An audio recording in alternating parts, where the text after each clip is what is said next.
kesempatan siang hari ini. Sungguh sangat berbahagia bisa bertemu dan berdiskusi meskipun kita sebagian besarnya dari rumah kita masing-masing ya. Ini kalau Mbak Nelly di kantor karena kewajiban mengantor ya, menemani Ibu kita Kartini yang di belakangnya itu. Kita masing-masing di rumah, dan kalau tadi Mbak Nelly mengatakan kita biasa bepergian, kemudian harus dikurung di rumah seharian, lah ternyata bukan seharian Mbak Nelly, ini sudah sebulan lebih. Jadi betul-betul ini bukan lagi hari hitungannya ya, berpekan-pekan, dan kita tidak tahu sampai kapan ini nanti akan selesai semuanya. Jadi betul-betul situasi yang tidak pernah kita bayangkan kayak begini ini bakal terjadi dalam kehidupan kita sekarang ini. Baik Bapak Ibu sekalian, pertama kali saya ingin mengajak, saya sudah membuat satu tampilan slide ya. Kalau teman-teman panitia bisa menampilkannya, mungkin kita bisa baca bareng-bareng materi PowerPoint ya. Itu terima kasih ya. Jadi tadi Mbak Neni juga sudah memberikan pengantar bahwa dampaknya ini kepada semua hal ya, dampak dari pandemi corona ini betul-betul seluruh dari kita terdampak, tidak ada yang tidak terdampak gitu. Nah bahkan yang tadi juga sudah disampaikan, peningkatan ketegangan dalam rumah tangga itu juga luar biasa. Jadi kita akhirnya menemukan situasi-situasi kalau di beberapa negara, bahkan kemarin media-media di Cina menceritakan seiring dengan mereka sudah mulai bisa berkegiatan relatif normal ya setelah selesai masa karantina mereka, wabah corona selesai tapi berganti dengan wabah keluarga, yaitu berupa meningkatnya perceraian secara sangat signifikan. Jadi ini menjadi sesuatu yang tentu saja kita tidak ingin terjadi di negeri kita, di masyarakat kita. Kita ingin supaya masyarakat kita punya benteng pertahanan yang baik, supaya kemudian situasi-situasi menekan yang tidak kita harapkan sekarang ini itu tidak menimbulkan dampak buruk yang berkepanjangan. Demikian juga yang dilaporkan oleh Sekjen PBB Antonio Guterres yang menengarai terjadinya lonjakan yang sangat mengerikan. Jadi lompatan kejadian KDRT semenjak masyarakat itu dirumahkan ya. Bisa diklik slide-nya. Kita melihat bahwa setelah masyarakat itu dirumahkan, dikarantina, lalu kemudian betul-betul itu menyebabkan munculnya sangat banyak ledakan KDRT, itu sangat banyak, sehingga dilaporkan kepada PBB sekian banyak negara yang mengalami lonjakan KDRT itu, seperti misalnya Australia, kemudian Italia, kemudian Amerika, dan beberapa negara yang lainnya. Sedemikian tinggi intensitas konflik akibat dari orang-orang yang dirumahkan itu. Nah ini tentu sesuatu yang menarik ya, kita melihat kenapa itu terjadi. Padahal biasanya kita itu kalau dalam kehidupan normal ya, misalnya kita pas dalam kehidupan sehari-hari yang bukan pandemi, kita semuanya itu berharap-harap ya ada masa-masa liburan, bertemu dengan semua anggota keluarga, suami libur, istri libur, anak-anak liburan, mungkin libur tahun baru, mungkin libur hari raya Idul Fitri atau libur semesteran, sehingga kita bisa berkegiatan bersama-sama dengan semua anggota keluarga kita. Itu dalam situasi di mana kita bisa normal berkegiatan. Tapi begitu sekarang kita dikumpulin bareng-bareng di rumah tangga, kenapa justru kemudian muncul banyak KDRT, dan bahkan di beberapa tempat muncul juga peningkatan jumlah perceraian. Di Amerika yang saya baca juga saya sudah sampaikan ya di slide ini. Kalau bisa diklik slide-nya ya, kita sudah sampaikan ya. Terus klik berikutnya, klik lagi. Beberapa laporan yang disampaikan termasuk di Amerika, peluang atau kondisi di sana juga tidak berbeda dengan tempat-tempat lainnya, bahwa dikhawatirkan terjadi lonjakan tingkat perceraian. Kalau sekarang yang sudah terjadi adalah lonjakan KDRT, tetapi dikhawatirkan bahwa itu nanti akan muncul lonjakan perceraian yang sangat tajam setelah pandemi corona. Nah, Bapak Ibu sekalian yang dirahmati Allah SWT, saya mencoba untuk membuat analisa sebelum nanti kita bicara lebih detail tentang kelentingan resiliensi. Kita coba pahami dulu mengapa setelah orang-orang itu dirumahkan justru muncul konflik. Kenapa konflik? Mestinya kan kalau kumpul bareng-bareng keluarga itu menyenangkan. Kenapa justru muncul KDRT gitu? Nah, situasi itu saya coba untuk ajukan 5 analisa ya. Silakan diklik. Yang pertama adalah situasi denial, menolak. Jadi itulah respon umum ya, sebagaimana kita sudah biasa pelajari, Bapak Ibu sekalian sudah biasa mempelajari bahwa respon manusia sebagaimana dikatakan oleh Elizabeth Kubler-Ross, bahwa kalau menghadapi situasi menekan, situasi krisis, itu manusia itu akan melewati 5 tahap, 5 fase. Kita sudah hafal itu semuanya ya. Bahwa tahapan yang pertama adalah denial, dan itulah respon umumnya manusia menghadapi situasi krisis, menghadapi situasi yang menekan, itu denial. Jadi penolakan yang mereka lakukan itu bukan hanya penolakan terhadap adanya wabah ini sendiri, karena kalau misalnya kita orang-orang di Indonesia ini masyarakat religius ya, kita mayoritasnya orang-orang kita mayoritasnya Muslim, kita semuanya orang beragama di Indonesia itu. Kalau dalam agama Islam kita mengerti bahwa kisah-kisah tentang wabah itu ada sudah sejak zaman-zaman terdahulu. Cuma kadang-kadang kita berpikir sebagai manusia modern, apa iya wabah itu akan hadir lagi di masyarakat modern seperti kita sekarang ini? Seakan-akan itu sudah masa lampau gitu ya, seakan-akan itu itu penyakitnya orang zaman dulu. Kita tidak membayangkan bahwa itu bakal terjadi pada masa di mana kita masih hidup sekarang ini. Jadi denial terhadap wabahnya sendiri kita menolak, kita tidak siap menghadapinya. Lalu kemudian tiba-tiba ada kebijakan lockdown di beberapa negara itu, kotanya betul-betul sangat tertutup dan kebijakannya sangat ketat, di mana ketika ada warga yang dia keluar dari rumahnya itu dihukum mendapatkan satu hukuman dengan ketat gitu ya, seperti yang terjadi di Italia, seperti terjadi di India atau di Cina. Pemerintahnya memberlakukan aturan yang demikian ketat, sehingga betul-betul masyarakat terkurung di dalam rumah sendiri, terjebak di dalam rumah sendiri. Itu pun denial. Jadi denial dalam perspektif ini menjadi bertumpuk-tumpuk. Mereka berbeda situasinya dengan misalnya kalau tadi di depan saya sampaikan, kalau liburan kita tunggu-tunggu situasinya. Jadi situasi yang ditunggu, kemudian kita merencanakan kita nanti liburan kemana gitu. Kalau masyarakat di Amerika misalnya, kalau liburan akhir tahun, Natal, Tahun Baru, mereka biasa driving ke tempat-tempat yang jauh bersama semua anggota keluarga. Itu ditunggu setahun sekali, sehingga suasananya betul-betul terencana, menyenangkan bersama seluruh anggota keluarga gitu. Nah sekarang ini benar-benar nggak direncanakan, nggak diharapkan, nggak diinginkan. Jadi wabahnya sendiri kita sikapi dengan penolakan, lalu kemudian situasi di rumahnya sendiri juga kita disikapi dengan penolakan. Nah ini mulainya dari sini, karena secara mental kita sudah menolak duluan, jadi tidak nyaman dengan situasi yang ada sekarang.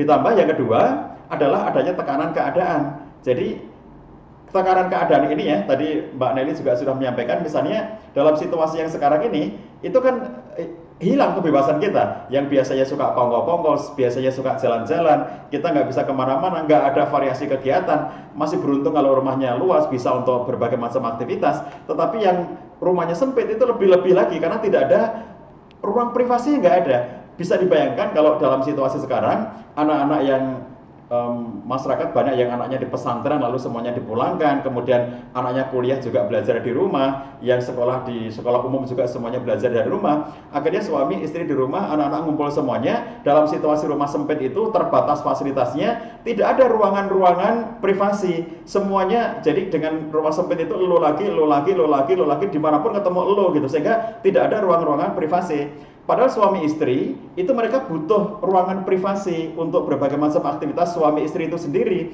Begitu ini tidak ada karena suasana dan tekanan keadaan yang sangat tidak nyaman ya, karena rumah sempit dan anak-anak ngumpul semuanya di situ, semua anggota keluarga ngumpul jadi satu, mereka tidak punya ruangan privasinya itu. Ini menjadi tekanan yang lebih-lebih lagi, ditambah secara ekonomi ini juga luar biasa ya, pengaruh ekonominya, bahwa masyarakat kita kalau yang bekerja formal, kantoran gitu ya, itu kalaupun dirumahkan masih ada gaji, tetapi bayangkan saja dengan sebagian besar warga masyarakat kita yang kerjanya harian, hari ini bekerja, dapat uang, bisa hidup untuk sehari besok, dan begitu seterusnya. Jadi ini tekanan yang ditambah luar biasa, sudah sifat dari awalnya menolak, ditambah ketika di rumah dalam situasi yang sangat menekan. Kemudian yang ketiga juga kita lihat dalam masyarakat modern sekarang adanya family technostress, satu stres yang dimunculkan akibat adanya perangkap teknokokun, satu perangkap kepompong teknologi. Jadi mungkin maksud kita adalah kita ingin mencari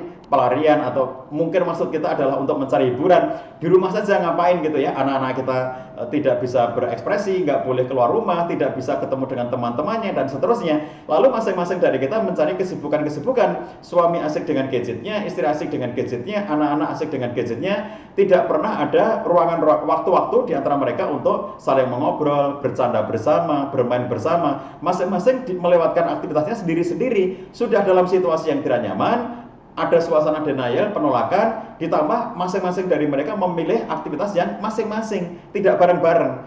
sehingga seluruh waktu mereka gunakan untuk asik sendiri. Yang suami ngobrol dengan teman-temannya menggunakan grup chattingnya, istri juga demikian, anak-anak pada main game dan seterusnya, sehingga tidak membangun sebuah kebersamaan di antara mereka. Ini jebakan family technostress. Kemudian yang keempatnya adalah hilangnya keseimbangan. Bapak Ibu sekalian, kita tahu bahwa salah satu hal yang terjadi dalam kehidupan kita dalam situasi normal ya, ketika kita tidak sedang berada dalam situasi wabah seperti sekarang ini, apa yang kita lakukan hari-hari yang normal itu sebetulnya itu adalah keseimbangan. Tanpa sadar, sebetulnya kita sudah melakukan proses-proses keseimbangan. Di antara keseimbangan yang penting dalam hidup kita, sebagaimana studi yang sudah dilakukan oleh banyak kalangan ahli, termasuk studi Strong Family yang dilakukan oleh John DeFriend dengan timnya, pentingnya keseimbangan antara togetherness dengan separateness. Jadi ketika siang hari ya, normalnya jam-jam sekarang ini, yang benar ya seperti Bang Nelly, duduk di kantor, bekerja di kantor, sampai nanti sore baru pulang. Kita seperti itu. Suami kerja di satu tempat, istri bekerja di tempat yang lainnya, itu namanya separateness. Kita sedang tidak bersama pada waktu itu, anak-anak sekolah atau anak-anak kuliah, sehingga pada siang hari rumah kita kosong, itu namanya separateness. Nanti begitu sore dan malam, semua anggota keluarga ngumpul, kita ngobrol, kita bercanda, kita makan malam bareng, dan seterusnya, maka itu namanya togetherness. Nah, keseimbangan yang harmoni antara togetherness dengan separateness itu, ini yang membentuk sebuah kebahagiaan dalam kehidupan kita, keharmonisan keluarga kita.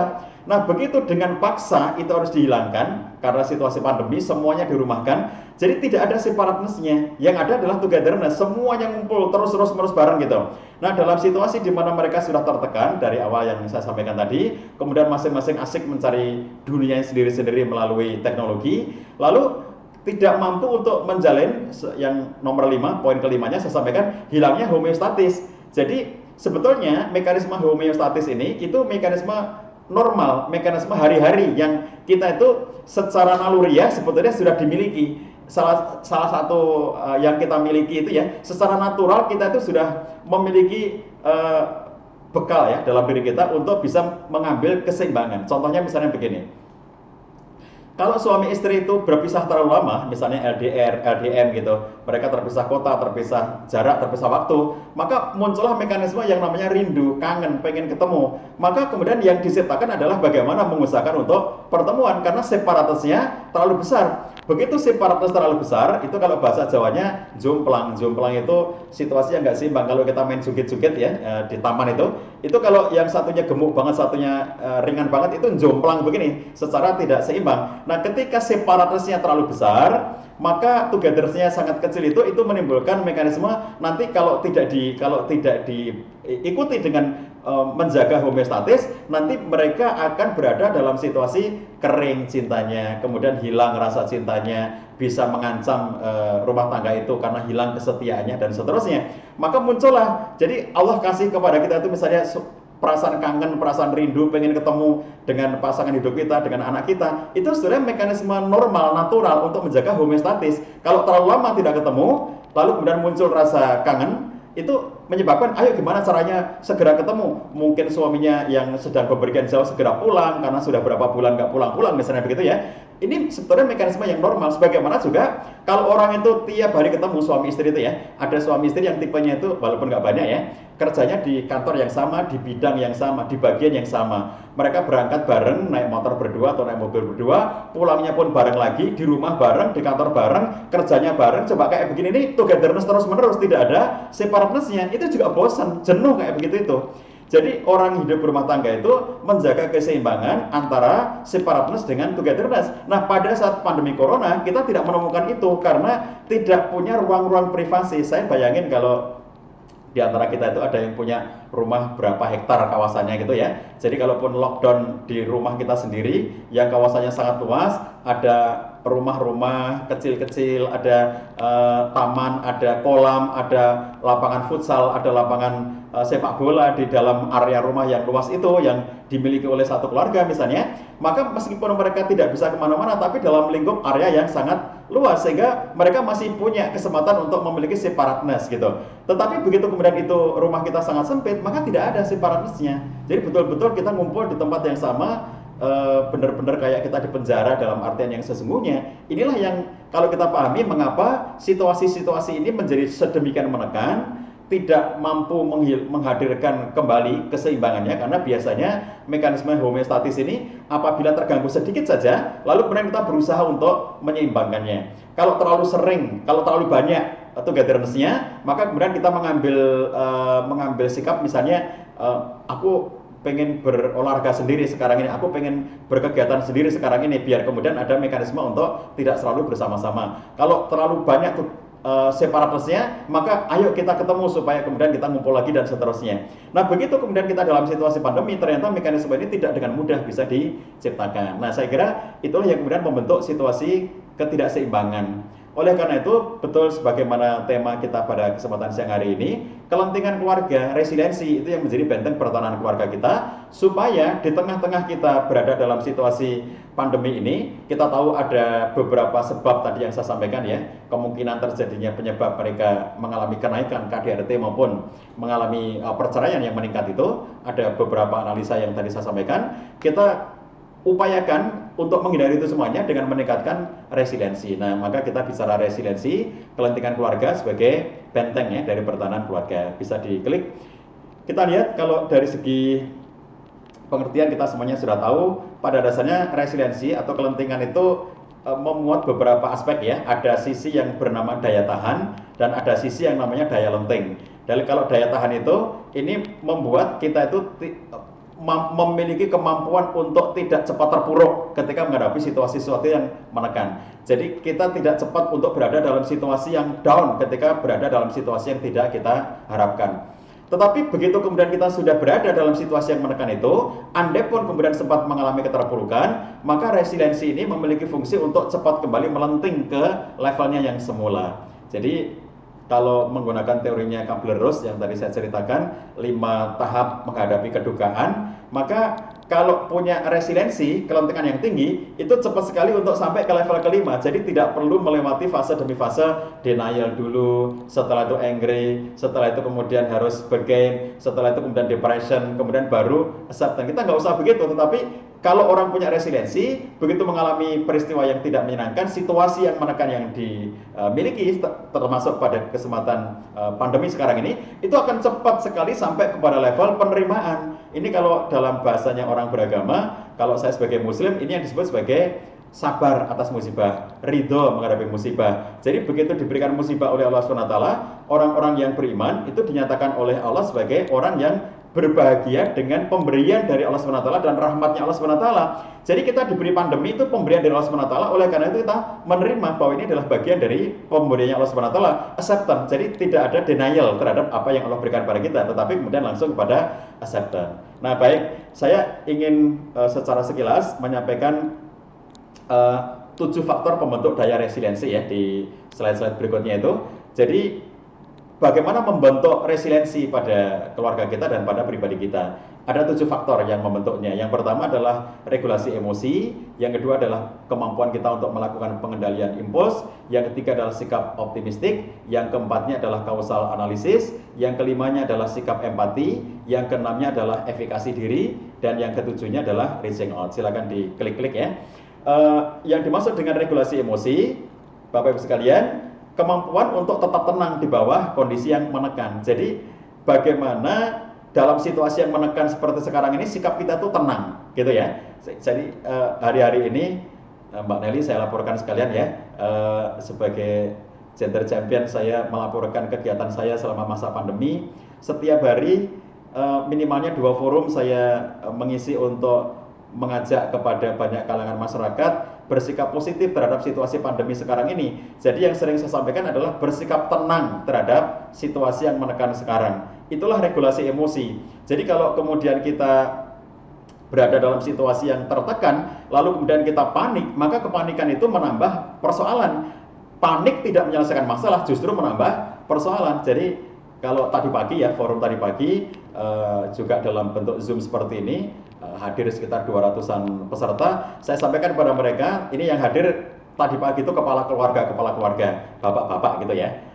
Judulnya itu bagaimana peran suami untuk menghadapi situasi krisis seperti sekarang ini. Salah satunya saya sampaikan, suami itu harus menampakkan sikap yang sangat tenang ketika menghadapi situasi seperti sekarang. Jangan tampak sebagai orang yang bingung, jangan tampak sebagai orang yang panik, jangan tampak sebagai orang yang ngelokro kalau dalam bahasa Jawanya ya.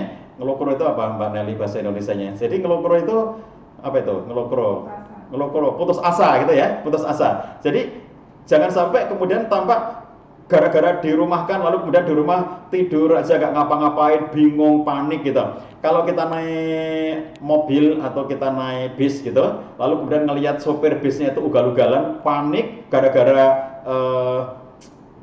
kebut-kebutan gitu, lalu sopirnya ini kelihatan panik gitu, kita nggak tenang semuanya. Jadi kepala rumah tangga itu harus menampakkan sikap yang tenang dalam menghadapi situasi seperti ini, karena itu nanti yang akan memberikan ketenangan kepada semua anggota keluarganya. Nah, ketika suami dan istri dalam kehidupan berumah tangga, mereka mampu memiliki regulasi emosi yang bagus, sikap mereka tenang walaupun dalam situasi yang sangat menekan sekarang, maka ini akan menjadi faktor resiliensi yang sangat kuat, daya lenting yang sangat tinggi, karena tenangnya itu sendiri akan bisa memberikan banyak sekali inspirasi.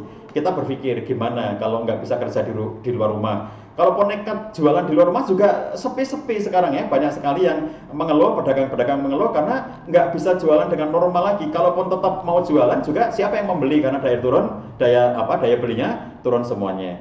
Kemudian yang kedua adalah pengendalian impuls. Yang dimaksud dengan kemampuan pengendalian impuls itu, pengendalian impuls adalah kemampuan untuk mengendalikan keinginan, dorongan, kesukaan, serta tekanan yang muncul dalam diri sendiri. Jadi misalnya tadi ya Mbak Nelly cerita, kita itu seneng jalan-jalan, pengen kemana nongkrong, kongko, ngopi di kafe, di restoran, kuliner segala macam. Nah, kalau tidak mampu melakukan pengendalian impuls ini, pengennya sangat kuat, pokoknya harus ketemu teman-teman, sosialita, selfie-selfie di kafe, di mana kita pengen jalan-jalan dan seterusnya. Kalau kita nggak bisa mengendalikan keinginan seperti ini, itu akan sangat melemahkan daya tahan di dalam keluarga kita, karena yang terjadi pasti adalah uring-uringan, pasti yang terjadi adalah kemarahan-kemarahan. Kalau nggak dipenuhi, akan langsung ngamuk, akan kalau anak kecil tantrum, kayak orang dewasa jadi ngamuk-ngamuk karena situasi yang tidak tidak nyaman, yang karena ada sesuatu yang tidak bisa didapatkan.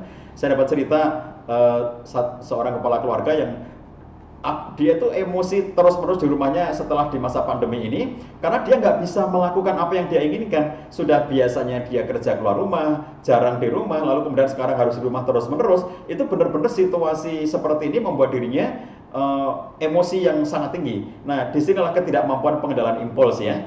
Kemudian yang ketiga, sikap optimistik. Dalam situasi seperti sekarang, kita harus optimis bahwa, apalagi kita orang beriman ya, tidak boleh bersikap pesimistik, kita harus bersikap optimistik bahwa setelah pandemi ini selesai, kita berharap akan banyak sekali perbaikan-perbaikan di masa yang akan datang.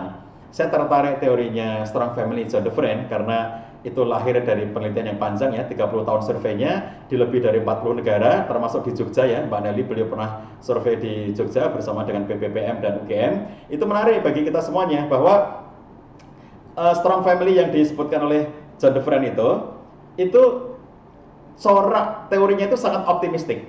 Jadi salah satu yang bisa digunakan untuk membangun keluarga yang kuat, kata John DeFriend, itu adalah spiritual well-being, yaitu kesejahteraan spiritual. Nah, kalau bagi kita yang beragama, maka spiritual well-being ini tentu bentuknya adalah agama. Bagi yang beragama Islam, maka pendekatan diri kita nanti insya Allah Pak Probo yang akan menyampaikan soal ini ya. Kita akan melakukan pendekatan-pendekatan dengan cara agama Islam. Bagi yang Kristen, Katolik, dan seterusnya semuanya menggunakan cara pendekatan agamanya masing-masing. Lalu bagaimana dengan orang yang tidak beragama? Di masyarakat Barat sangat banyak orang yang mendefinisikan dirinya sebagai tidak beragama. Setahu saya bahkan John DeFriend juga menyatakan dirinya sebagai orang yang tidak beragama. Lalu bagaimana dengan spiritual well-being bagi mereka yang tidak beragama? Nah, salah satu yang sangat penting disebutkan di teorinya John DeFriend itu adalah membangun harapan. Jadi salah satu yang menyebabkan kita ini bisa eksis menjadi keluarga yang kokoh itu optimistik dengan jalan membangun harapan. Kita membangun harapan bahwa keluarga kita akan menjadi keluarga yang lebih baik di masa yang akan datang, menjadi keluarga yang berdaya, menjadi keluarga yang bisa berperan serta dalam berbagai macam aktivitas sehari-hari di masyarakat, bahkan bermakna bagi kehidupan bangsa dan negara, begitu ya. Itu sesuatu yang optimistik bahwa kita membangun harapan dari hari ke hari. Ini bahkan tidak selalu terkait dengan nilai-nilai agama, bahkan dalam konteks nilai-nilai yang sangat universal dalam diri kehidupan manusia, dia bisa membangun harapan-harapan untuk sesuatu yang lebih baik di masa yang akan datang. Seperti yang diceritakan oleh Zuckerberg ya, dia suka mengulang-ulang cerita ini, dan dia mengatakan ini cerita favorit saya, kata dia. Kalau dia ceramah di mana-mana, dia mengatakan ini cerita favorit saya. Mark Zuckerberg mengatakan salah satu cerita favoritnya itu adalah ketika Presiden Amerika Kennedy datang ke kantor NASA, dan kemudian ketika dia lagi berkunjung ke kantor NASA itu, kemudian dia menemukan ada seorang tukang sapu atau tukang bersih-bersih di kantor itu sedang melakukan bersih-bersih, cleaning service gitu. Lalu kemudian ditanya, diwawancara oleh Presiden Kennedy, apa yang sedang kamu lakukan di sini? Dia melihat bahwa orang itu adalah tukang cleaning service. Apa yang kamu lakukan di sini? Lalu orang ini dengan bangga mengatakan, saya sedang mempersiapkan para astronot untuk terbang ke angkasa. Jadi dia tidak mengatakan bahwa saya sedang menyapu lantai, saya sedang ngepel, tapi saya sedang mempersiapkan para astronot ini untuk terbang ke angkasa. Jadi kalau tidak ada cleaning service seperti dirinya, kantornya menjadi berantakan, itu tidak kondusif ruang kerjanya, yang menyebabkan kemudian bisa terganggu banyak hal. Jadi ketika seorang yang bisa mengikatkan dirinya dengan hal-hal yang lebih besar daripada dirinya sendiri, seperti dia bayangkan apa yang dilakukan tukang sapu itu mungkin seperti kayak remeh-temeh, tetapi ketika dia mampu menjadikan itu sebagai sesuatu yang bermakna lebih luas, maka itulah hal yang bisa menyebabkan seseorang memiliki resiliensi yang tinggi, optimis menghadapi kehidupan. Dia melihat bahwa dirinya itu menjadi bagian yang lebih besar daripada apa yang dikerjakannya gitu. Jadi kalau sekarang kita ini duduk diam di rumah, itu bukan berarti orang nganggur, bukan berarti orang yang malas, tetapi karena ini merupakan bagian dari tugas kemanusiaan kita. Kalau kita ngotot semuanya keluar rumah, itu pandemi sangat membahayakan, akan menyebar dengan sangat cepat dan lebih banyak lagi korbannya, sehingga kemudian kita rebahan di rumah itu ya, istilahnya anak-anak muda sekarang berbakti kepada bangsa dan negara dengan jalan rebahan di rumah, itu yang terjadi zaman kita sekarang ini. Itu bermakna secara kemanusiaan. Jadi kita tidak melakukan sesuatu yang sia-sia. Jadi apa yang kita lakukan itu adalah tugas kemanusiaan. Ini sikap optimistik yang kita bangun bersama dengan semua anggota keluarga kita dan masyarakat kita. Yang keempatnya adalah causal analisis. Bagaimana kemudian masing-masing keluarga itu menelisik ya, apa sih yang menjadi masalah kita. Misalnya contohnya begini, problem keluarga kita setelah kita tidak bisa bekerja keluar rumah, ini bagi masyarakat kita pada umumnya ya, mereka yang kerja harian yang tadi saya cerita, buruh dan seterusnya, mereka pandai untuk mendefinisikan problem kita ini apa. Misalnya problemnya, karena masa pandemi corona sehingga kemudian kita nggak bisa bekerja, sehingga kemudian kondisi ekonomi kita menjadi ada masalahnya. Kalau begitu, maka dia menyempitkan persoalan itu pada apa yang menjadi persoalannya dan mencari sebab-sebab apa munculnya masalah itu sehingga bisa ketemu jalan keluar. Dalam situasi yang menekan, orang itu seringkali muncul sangat banyak masalah. Dia merasa semuanya bermasalah di rumah ini, konflik dengan suami, konflik dengan istri, konflik dengan anak-anak, lalu ada menantu yang tidak baik, lalu kemudian ada tetangga yang bawel, lalu 1001 masalah. Nah, itu menjadi tidak fokus kepada apa yang sebetulnya menjadi problem utama dan sekaligus akar-akar permasalahannya. Salah satu yang bisa menguatkan resiliensi, daya lenting adalah kalau setiap pribadi maupun keluarga itu mampu untuk mendefinisikan persoalan apa yang sedang terjadi, sekaligus mencari analisis penyebabnya, kenapa terjadi seperti ini, lalu kemudian bisa menemukan solusinya. Makanya di berbagai kesempatan saya selalu mengajak kepada kalangan masyarakat yang sekarang sedang berdampak untuk bisa menciptakan produktivitas dari rumah masing-masing. Jadi kita walaupun di rumah tapi produktif, walaupun kemudian biasanya hari-hari kerja jualan di luar rumah dan sekarang harus di rumah, apa produktivitas yang bisa kita definisikan di dalam rumah kita sendiri. Ini bagian dari upaya untuk menemukan solusi. Yang kelimanya adalah sikap empati. Hal yang penting untuk membuat keluarga ini bertahan ya dalam situasi pandemi, kalau dalam keluarga itu tercipta situasi empati satu dengan yang lainnya. Misalnya kita ngelihat anak kita kehilangan kebebasannya. Anak kita di rumah masih kecil, dia pengen keluar rumah dan orang tuanya melarang, akhirnya dia di dalam rumah saja, dia nggak punya teman bermain. Kalau mau main gadget juga nanti masih terbatas waktunya, tidak dibolehkan kalau terus-menerus main gadget. Kemudian juga dia nggak punya ruangan untuk berekspresi karena rumah sempit dan seterusnya. Nah, kita empati betapa memang anak ini mengalami ketertekanan yang sangat tinggi. Nah, bahkan kemudian ada persoalan lain yang juga kita jumpai ya, Bapak Ibu sekalian yang dirahmati Allah SWT, kita juga menemukan bahwa misalnya dari sekolah itu juga memunculkan stresor tambahan dengan jalan guru ini memberikan banyak sekali PR-PR, beban-beban PR kepada anak-anak. Sudah mereka di rumah yang sempit, tidak punya ekspresi kebebasan, kemudian mereka harus tinggal di rumah terus-menerus, suasana nggak nyaman, lalu ditambah dengan beban-beban PR yang sangat banyak. Saya dapat cerita dari beberapa orang tua yang anaknya stres gara-gara dia harus mengerjakan banyak sekali tugas, sementara stresnya anak ini berpengaruh kepada semua anggota keluarga karena kita terkurung di dalam rumah yang sama itu. Yang istilahnya John Friend adalah everything that happens to you happens to me. Apa yang terjadi pada salah satu dari anggota keluarga itu ngaruh pada yang lainnya. Kita terpengaruh semuanya oleh stresnya seorang anak gitu.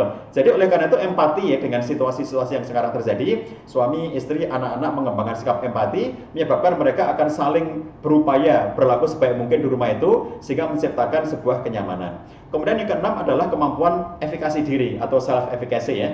Sebuah keyakinan bahwa orang itu atau keluarga kita itu mampu memecahkan masalah yang dihadapi dan mampu kesuksesan dengan berbagai macam upaya kita. Jadi self efficacy atau efikasi diri ini, Bapak Ibu sekalian, sangat penting ya untuk membangun sebuah kalau tadi optimis, tapi kita mampu untuk meyakinkan diri kita sendiri bahwa saya bisa kok, keluarga kita insya Allah bisa kok, keluarga kita itu nanti akan bisa melewati masa pandemi ini dengan baik, keluarga kita ini akan bisa melakukan hal terbaik.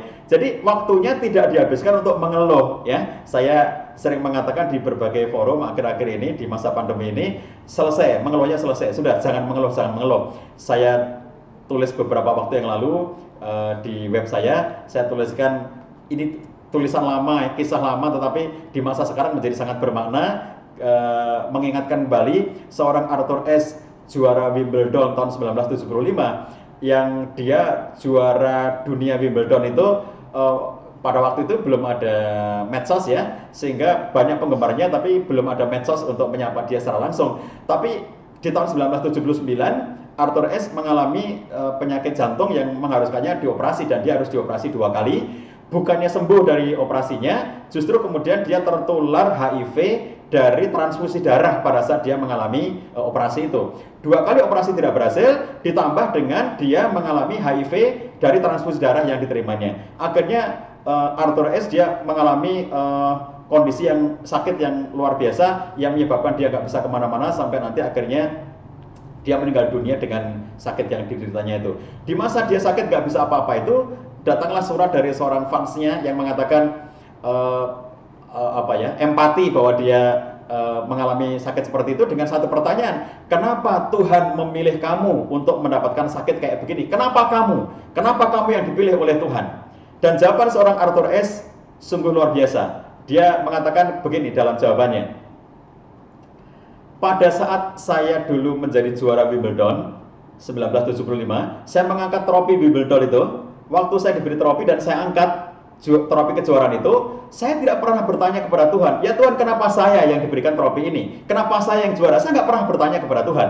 Maka ketika saya sekarang diberikan sakit seperti ini, saya nggak perlu bertanya kepada Tuhan, kenapa saya? Sama seperti ketika saya dulu mendapatkan kejuaraan Wimbledon itu, saya nggak bertanya kok saya gitu, kenapa bukan yang lainnya? Saya nggak bertanya begitu. Maka tidak patut bagi saya sekarang untuk bertanya kenapa saya. Nah dalam hidup kita sudah banyak banget mendapatkan karunia dari Allah SWT, dan begitu sekarang kita diberikan wabah, jangan lagi mengeluh, kira-kira begitu. Inilah self efficacy, bagaimana masing-masing dari kita mampu mensugesti diri kita sendiri bahwa kita dan keluarga kita akan mampu keluar dari masalah ini, dari krisis ini. Dan terakhir, reaching out. Bagaimana dalam situasi-situasi tertentu di mana kita nggak mampu lagi bertahan, maka keluarga ini harus pandai untuk bisa mengambil atau memanfaatkan pihak-pihak lain, meminta pertolongan, menggunakan berbagai macam hubungan yang positif ya dengan banyak kalangan untuk meminta tolong apabila memang sudah terjadi situasi yang tidak bisa diselesaikan. Nah, alhamdulillah kalau kita di Indonesia itu ya luar biasa, apalagi di